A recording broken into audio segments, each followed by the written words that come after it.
Some consider it part of American culture. Others believe it's the freedom of the open road. But all agree the personas of motorcycle riders match the eclectic vibe of Southwest Florida. And as the sun sets over Fort Myers' River District, bike enthusiasts call the city's streets home.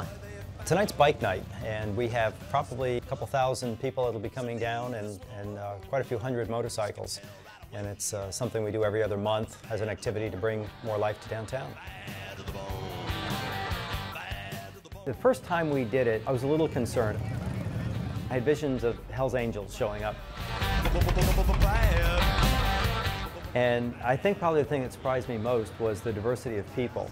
It attracts a wide variety of people. Many of the bikers are professionals. They're attorneys and doctors and judges and just people from all walks of life have Harleys and other motorcycles.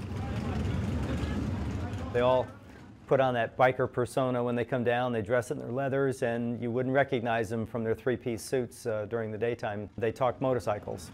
It brings everybody together, and it doesn't matter what you do, what your background is. When you're a bike night, you're a biker. People aren't the only transformations on bike nights. The city streets are also modified at night to accommodate the crowd. Blockades are set up to keep cars away.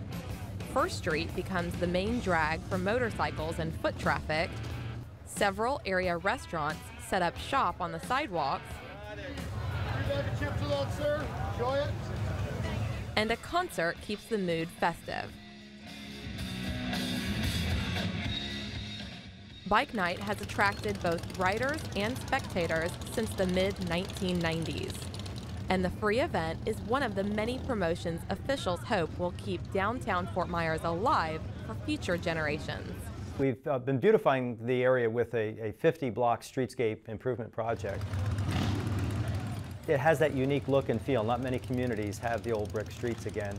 We have all new lighting and landscaping. It's made it a very attractive area. It's kind of unified. Over 30 historic buildings down here that have been completely restored.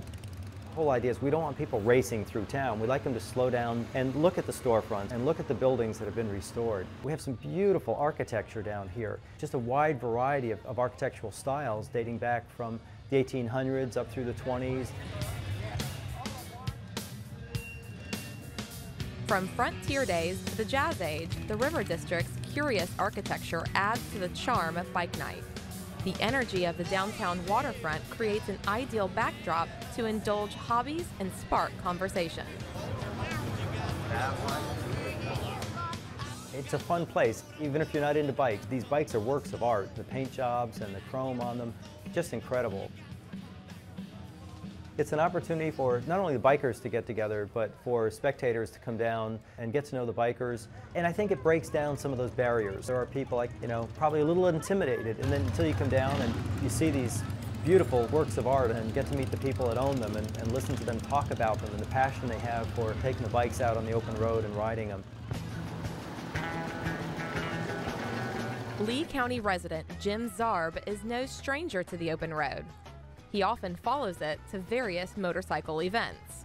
I go to the bike nights because I'm a biker, that it's nice to connect with people that I haven't seen in a while. Southwest Florida is really an ideal place for riding motorcycles because of the weather.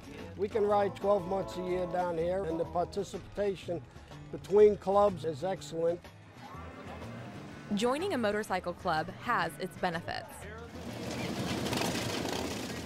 Organized clubs adhere to the old adage, strength in numbers.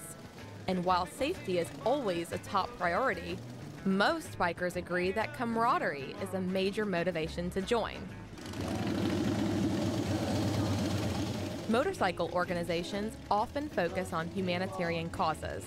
For example, Rolling Thunder combines a passion for motorcycles with the brotherhood that only war veterans can share. Together, they organize road rallies and use motorcycles to bring attention to veterans who don't have the freedom to ride.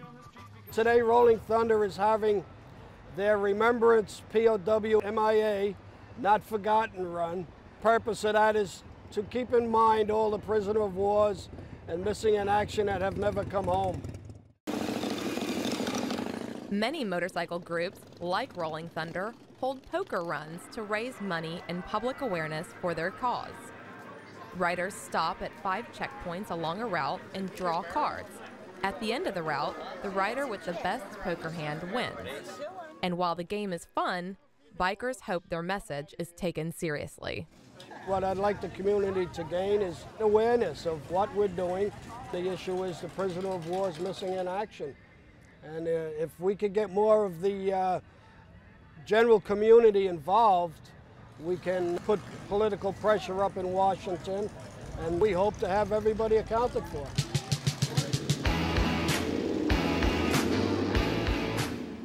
Groups like Rolling Thunder don't have to look far for help and support.